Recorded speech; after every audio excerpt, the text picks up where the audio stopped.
Well, here we are with Chapter 3 of Ancient Aliens, entitled You're the Alien Now. And yeah, the title speaks the truth. Time to do a little invading of something else's space. So let's get back into the swing of things with Level 19, Crash Landing.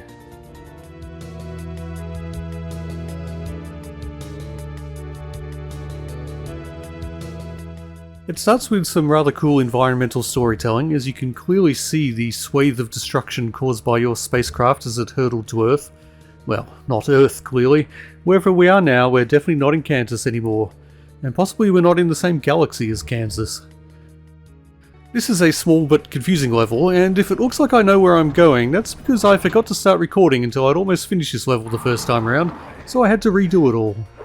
So on this attempt at least, I knew where I was supposed to be going. No need to worry about doing an unnecessary pistol start this time at least, because on this occasion a pistol start is mandatory. And actually the pistol barely even enters into the equation, because your only practical option for the majority of this level is to make the most of the berserk power-up near the start, and just punch your way to victory. I'm not a huge fan of Doom's unarmed combat, and nor am I very good at it, so I die a lot in this relatively tiny level. This bit is particularly nasty.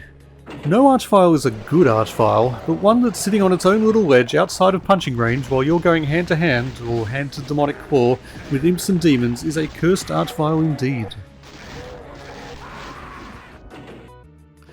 This level delights in throwing you into confined spaces and tough enemies, most of whom are going to get in a good hit or two before you can convert them into a puddle of bloody goo with your bare hands. If there's one thing I hate about unarmed combat in Doom, it's the way that the damage you do is so incredibly variable.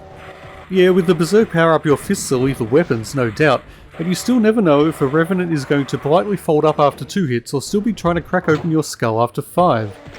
For me it mostly seems to be 5, by which time my brain has been well and truly probed by their bony fingers. You finally get access to a shotgun near the end of this level, and by God does it feel good. And honestly, that's the value of a level like this. Once you get your hands on some cold hard steel, it truly makes you appreciate it all the more. Hopefully there's some more of that cold hard steel in the next level, preferably of the double-barreled variety. And that level would be number 20, Code. There is indeed a weapon of the double-barreled variety quite early in this level, and even before that there's one of the, how many barrels does the minigun actually have? Whatever, there's one of them too. And a rocket launcher, woohoo! Except things aren't quite that simple. Grab the super shotgun, as I did, and the rocket launcher teleports out of reach. And if I'd gone for the rocket launcher, it's the shotgun that would have teleported away. It's like Sophie's Choice, except even more emotionally harrowing. And actually, this whole level boils down to choices. You only need one key to reach the exit, blue or red, and getting either of them involves trekking through a completely different section of the level. I didn't realise that at first, so I randomly headed right into blue key territory. There's some nasty stuff here. First you're dumped into a room with a mancubus, a revenant, some imps, and not much empty space.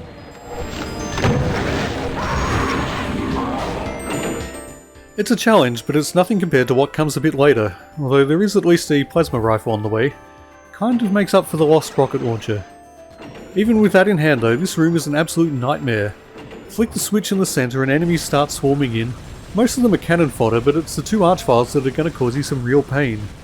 The 4 mini-pillars do provide cover from their hellfire, but staying out of line of sight of both of them would be a challenge even if there wasn't a horde of admittedly weaker foes harrying you from all sides. I died here, a lot. If you don't take out at least one of the archviles as rapidly as possible, you'll be overwhelmed quickly.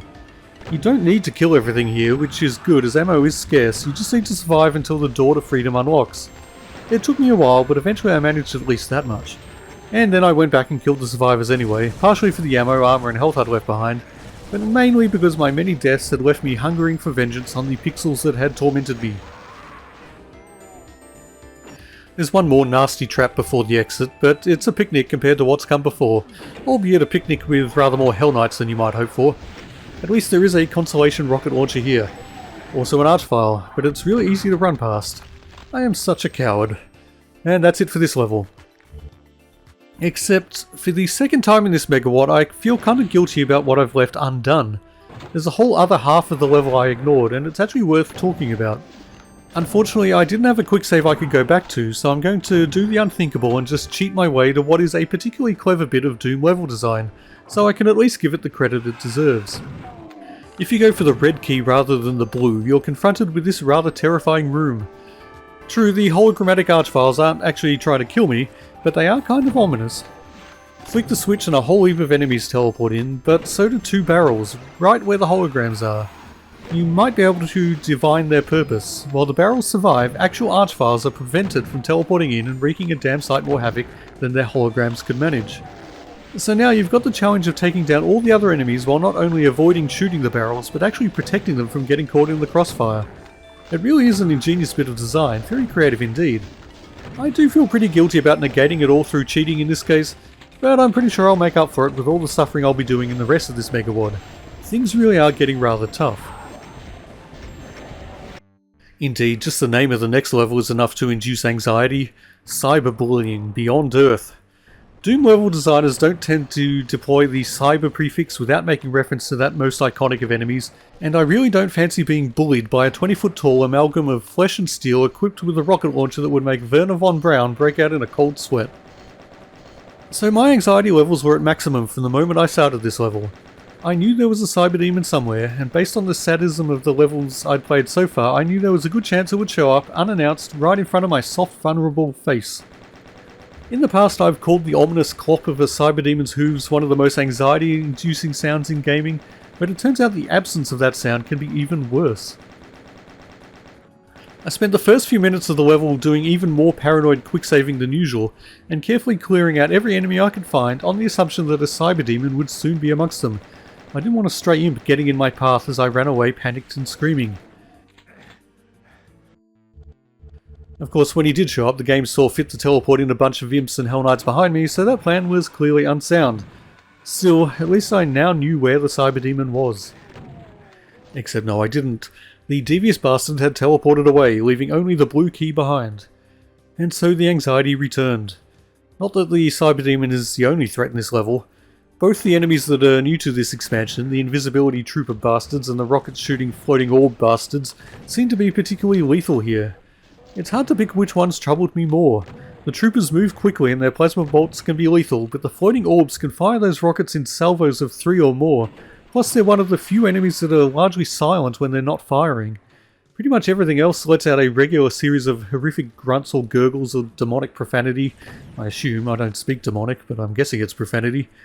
But these orbs just float around, relentlessly tracking you down so you can turn a corner to find one of them staring at you, and then you reflexively shoot at it. And if you're unlucky enough to kill it, it blows up right in your stupid damn face. And also it probably gets at least one rocket off in the split second it takes for you to fire, or a non-split second if you've got the reflexes of a doddering old man. So yeah, you're going to take some damage. When the cyber demon does show up again, it's trapped, but has the line of sight to cause you some serious annoyance. A bunch of stuff teleports in behind you, again, but if you're lucky the cyber demon will take some of them out for you. If you're not lucky, you'll just be trapped between a rock and a hard place. Or should that be a rocket and a hard place? Ha ha ha. Please laugh. Even though I suspect I've done that joke before. You could conceivably kill the cyber demon while he's trapped, but you just don't have the ammo to make it an appealing option. You really are going to want to hold on to some of it, as there's other things that are begging for a rocket to the face. Because when you make it past that room, guess what? He teleports again, into a similar sort of scenario, and this time what teleports in behind you is even worse. Hooray for archviles. Fortunately on this occasion, my decision to run away in a panic paid off. I mean, not that it was a decision, more blind instinct, but that's what you get when you've evolved from thousands of ancestors who survived mainly by scurrying away at the first sign of danger. The worst is yet to come, however. Drop down into the final room after picking up the very welcome Megasphere, and the cyber demon is at last released from its containment and given free rein to wander around and pound you into non-existence. Plus there are crushing ceilings and a plethora of nasty enemies. So what does the congenital cow do in this case? Sprint for the red key, activate the red switch, and hightail it to the exit.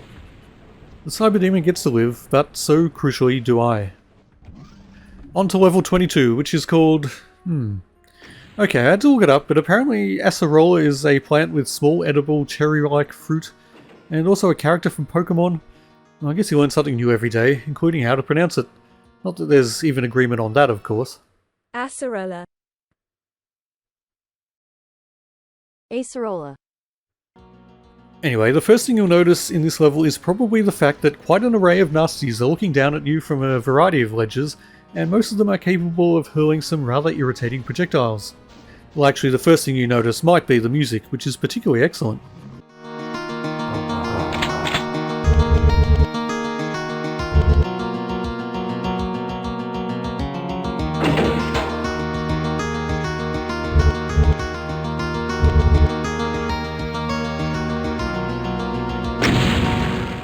Once you get down to business though, you have to face the choice of slowly sniping the distant enemies to death or letting them live and continue to try their luck at blowing your head off. There are quite a few rockets around, so it's a viable strategy to kill what you can before they become a serious issue. I personally chose to at least fire off some rockets in the general direction of the Archvile and his Revenant pals, because, well, I just don't like those guys.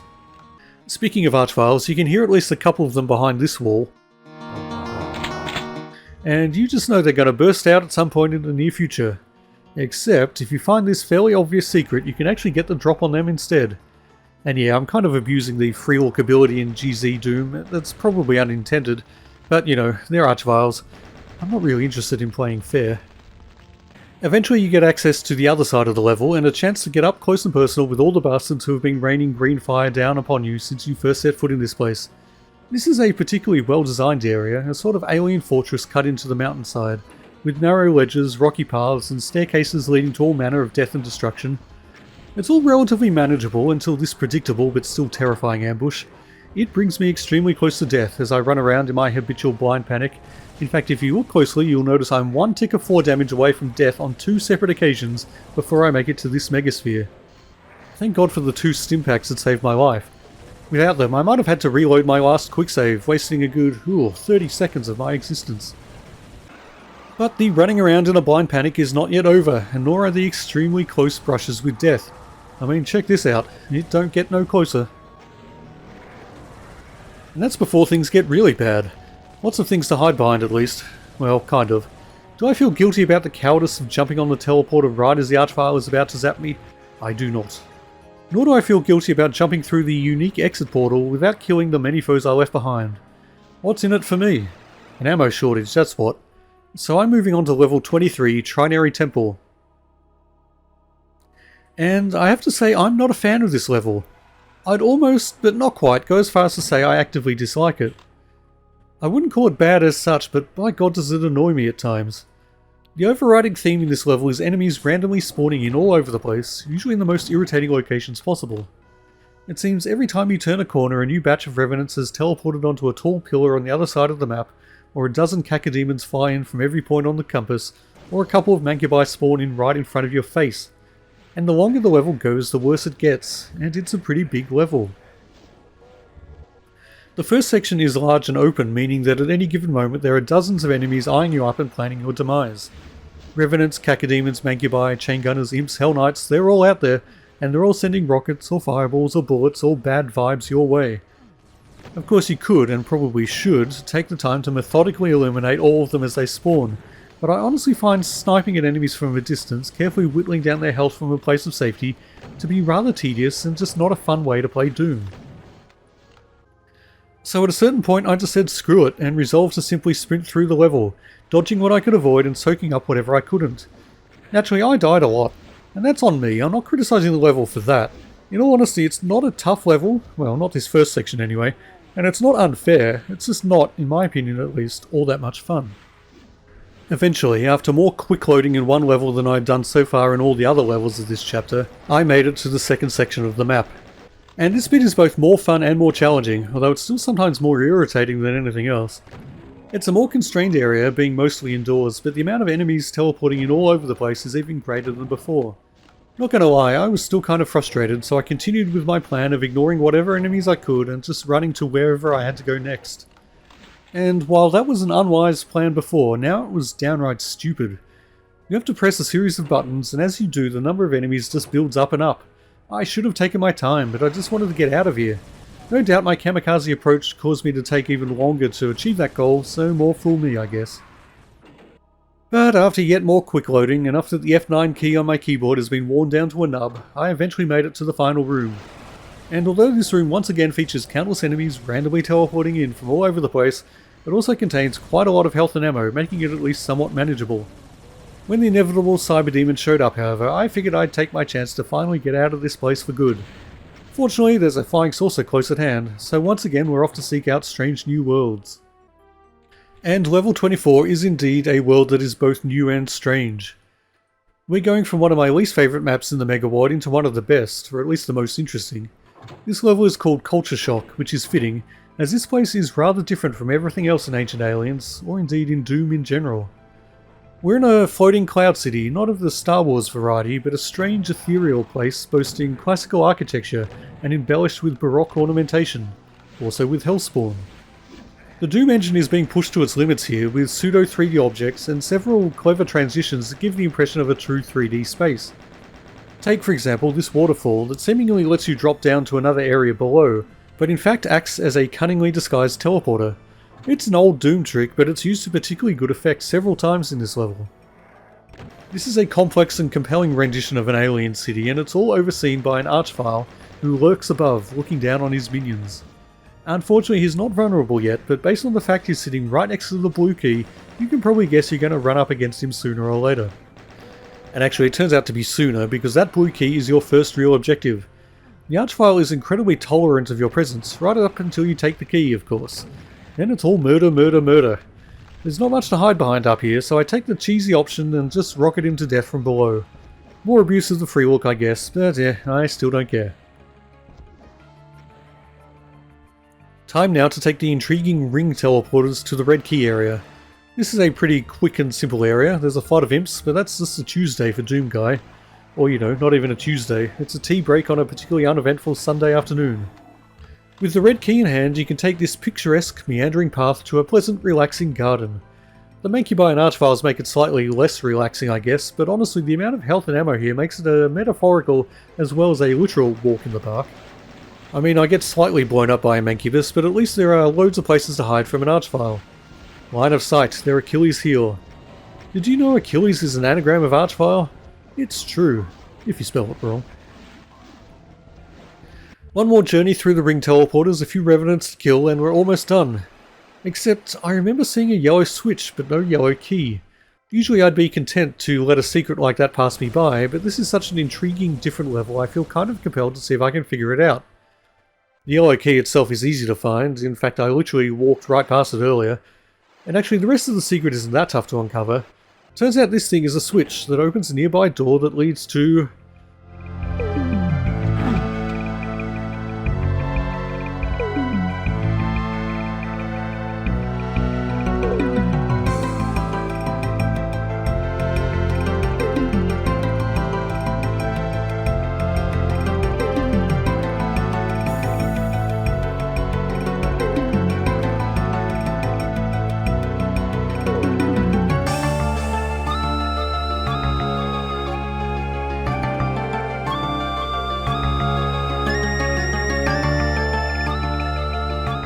Ooh, creepy. It feels like this guy is a reference to something I'm not getting, but either way, release him from his cage and you'll have access to the helpful tool he mentioned. And it certainly will come in handy for taking down the final enemy in this level.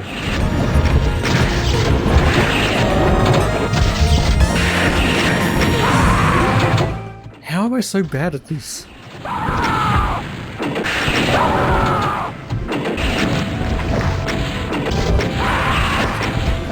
You know what, screw it. I've got a history of leaving cyber demons alive, so why should this be any exception? Not as if I've got any pride left. A cyber demon murdered it. Level 25, Xeno Arboreum, which I guess might translate as Alien Forest. And well, I can see what they're getting at. These tubes stretching from floor to ceiling kind of look like trees, I guess, although I really don't want to be around when their fruit ripens. And actually, neither floor nor ceiling was a particularly good choice of words, as this level seems to sit amongst the void, untethered to reality. Anyway, it seems some of the fruit has already ripened, because this level is full of Hellspawn. But would you expect anything less? Thing is though, compared to some of what's come before, this level is actually not that intense. Don't get me wrong, I still spent most of it on low health, and the rest of it running in terror from one or more of the many archviles that populate this strange city on the edge of oblivion. But there's quite a lot of ammo here, particularly if you find this fairly obvious secret near the start. There's a bunch of cells here, and in return you only have to kill a murderous horde of demons and rocket-flinging death machines. By Doom standards, that's a more than generous trade. And really, a lot of this level is kind of generous, in a manner of speaking. Plenty of enemies flood in, of course, but they do so at regular intervals and from places where they're not able to instantly slaughter you with an unavoidable crossfire of lead and plasma. There's plenty of things to hide behind, which as an inveterate coward I find particularly welcome. And I only suffered 3 separate jump scare induced heart attacks and a minor stress related brain aneurysm, so yeah, I really got off lightly. I still succumbed to deaths aplenty, of course. The yellow key proved to be my demise several times over. If the chain gunners didn't get me, the invisibility troopers sure would. And once again I'm struck by how dangerous those diminutive bastards are. Their speed, quick reflexes and impeccable aim basically mean they're better at Doom than I am. Seriously, give one of these guys some better armor and access to a few other weapons and I'd be redundant. They'd be much better at fending off alien invaders. And since I'm on their home turf now, I guess that's exactly what they're doing. There's a cyber demon near the end of the level that killed me a few times too. I am just really bad at dodging their rockets, even though they come in a predictable pattern. I could have just walked past this guy, like I have so many others, but I honestly felt compelled to kill him out of a misguided sense of pride. And my pride has been so greatly diminished lately, on the rare occasion it speaks up I am inclined to listen. So I stuck around and murdered the not so diminutive bastard. I ended up on 11 health, but with my pride intact. Battered, bruised, on the verge of death, but intact. So I scrounged up what health I could and made my way to level 26 Egyptian Metaphysics. In some ways this is a similar level to the one that came before. The generosity continues. Ammo is barely an issue so long as you don't run through the entire map with your finger on the plasma rifle's trigger. And the enemy placement is like my Year 12 maths teacher, tough but fair. This is also a level that's tightly structured and well designed, but perhaps more fun to play through than it is to actually talk about. There aren't many really standout moments, it's just a solid map, appropriately challenging and thematically on point. It's a sort of Egyptian temple in space, proof if proof were needed that, as we all knew, the pyramids were constructed by aliens. There are a couple of intense moments. This ambush scared the crap out of me for sure, and once I'd cleaned off my chair and changed my pants, the archfire also made me empty my bowels. Fortunately, they were already pretty empty by that point. There's a spider mastermind near the end, but here's a mystery that intrigues me more. The blue key is tough to track down, but once you find it and open the blue door, there's a yellow key and a yellow door a mere meter behind it. What's all that about? Anyway, you can run past the spider mastermind to save ammo. Health doesn't matter too much because there's a megasphere through the teleporter, along with a picture of what I assume is supposed to be this doofus. The megasphere sure makes the final encounter in this map a bit more manageable, although I still managed to squander most of it and the supercharge that is also generously provided. Nevertheless, I have relatively vast stores of both health and ammo as I make my way into level 27, Kingdom of the Crystal Skull. Which of course was also the name of a much maligned film. I saw it and I actually didn't hate it, but I'm not exactly a hardcore Indiana Jones fan. I guess some people didn't like the alien element, they thought it was a bit too far-fetched, which in a series that has featured centuries-old knights and literal gods, I think is an odd perspective. That said, I do think this level is better than the film it's named after.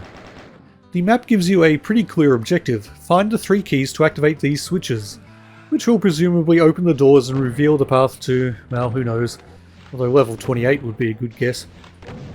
So yeah, you need to track down the 3 keys, skull keys that is, to keep things thematically consistent. This is a rather complex and confusing process that involves a lot of teleporting back and forth through this subterranean structure, where more and more teleporters open up as you progress through the level. Difficulty wise, it's kind of on a par with the last few levels in that it's tough but fair, with plenty of health and ammo, but also quite a few nasty ambushes that will probably kill you at least once. Like this one, for example. But if you're cautious, you'll mostly be fine. And if you're not, well, I'm pretty much living evidence of what happens. Or in this case, dying evidence. It's another well-designed level with a nice theme. It's fun to explore and just the right amount of confusing. But again, like the last couple of levels, there aren't any super interesting moments that are really worth talking about. Even when you do get all 3 keys, all they reveal is a bunch of those annoying invisibility troopers that I just casually murdered as I ran past them to the exit and into level 28, Floating Arena. And well, that's pretty much what it is, a large floating arena populated by many enemies. It seems there comes a point in most MegaWADs where the designers just say, okay, screw subtlety, we'll overwhelm the player with sheer numbers. And this level represents that point in Ancient Aliens. If you've played much Doom in the last couple of decades, you'll be pretty familiar with what's on offer here. There's a lot of health and armor, massive amounts of ammo, and even more demons. It's kind of a small and simple slaughter map, and I have to admit I like this sort of thing. In a way that might seem perverse to a non-Doom player, gameplay like this is Doom's equivalent of a relaxing stroll in the park, albeit quite a rapid stroll where you can't slow down or else the tide of imps, hell knights, mancubi, cacodemons and revenants will eventually overwhelm you. But you don't have to worry about ammo, unless you're really bad at aiming. Even worse than me, you won't run out. You don't even really have to worry about health. If the swarm of enemy projectiles catches up to you, you're pretty much dead before you have time to worry. And if a stray rocket does catch you upside the head, there's probably a megasphere nearby, unless you've been too careless with them. And you don't have to worry about jump scares or ambushes, not really. In a map like this, the enemies tend to line up nicely in the middle distance, letting you casually pump rocket after rocket into the slowly advancing mass of demon flesh. I'll take 100 imps, a dozen revenants, a handful of archviles and a cyberdemon in an open environment like this, over a couple of invisibility troopers in a dark corridor any day. And even when there is an ambush lying in wait, this level is generous enough to make the walls transparent. Of course, this cyberdemon still managed to kill me a couple of times, but I can't say I wasn't fairly warned. Plus you've got demonic infighting on your side.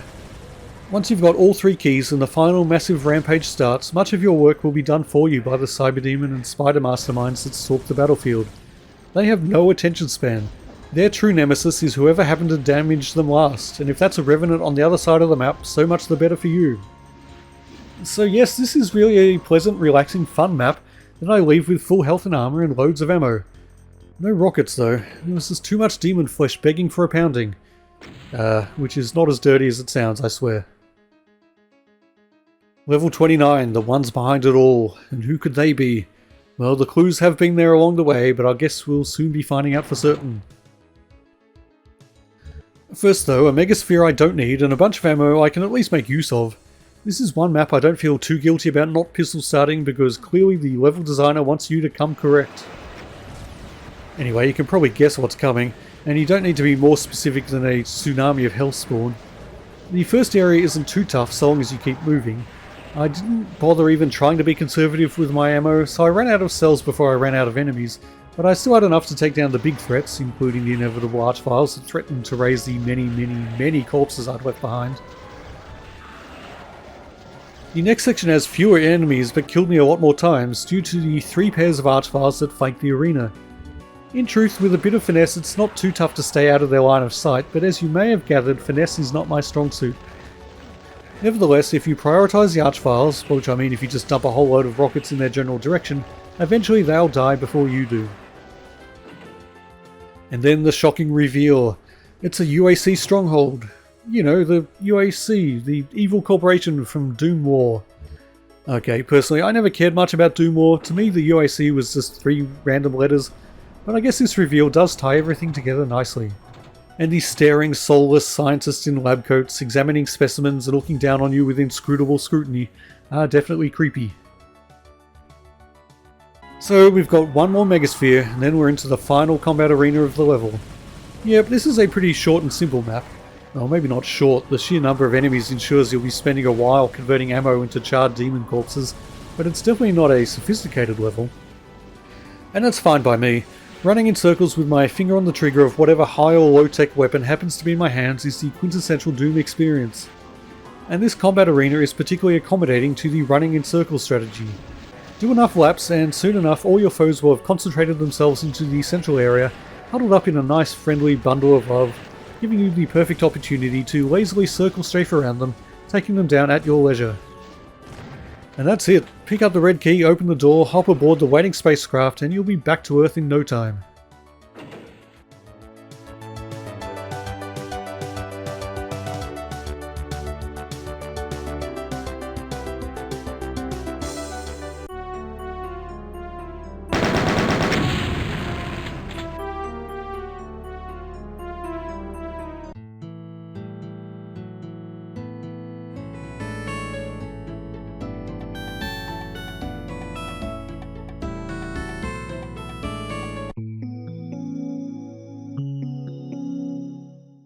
Shaken by the revelation of all that nonsense, you wind up on a pleasant island with the sun setting in the background and the UAC using their alien technology to build more pyramids. But wait, there's one more surprise.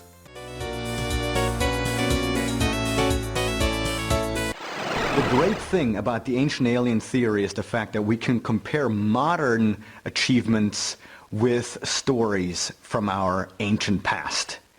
And so, if today we're able to create a two-headed dog with 6 legs, is it possible that a similar creature existed thousands of years ago? And I say yes.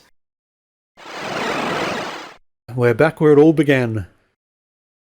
But not everything is the same.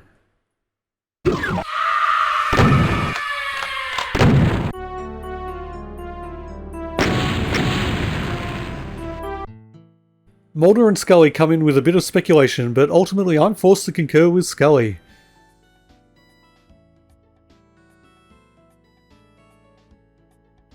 Oh god, whatever.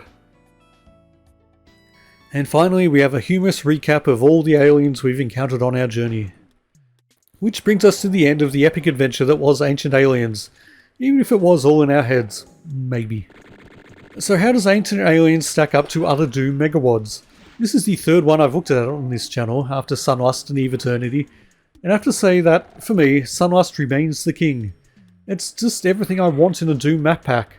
It's got solid, brutal, intricate and compelling levels and stays true to the design principles that made Doom what it was all those years, decades ago. But Ancient Aliens is clearly an excellent package. It's packed with ingenious tricks and traps that makes incredibly good use of what the Doom engine offers, and has a strong central theme and some amazing levels. I'd put it about on the same level as Eve Eternity.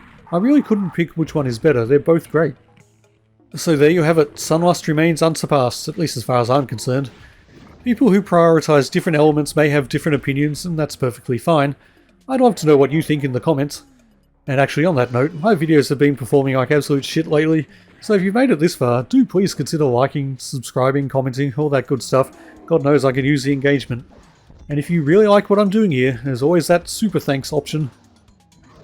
Anyway, now I've got the begging out of the way, I'm off to scrounge up some more retro games for future videos, and maybe some modern ones too. Until then though, get off my lawn.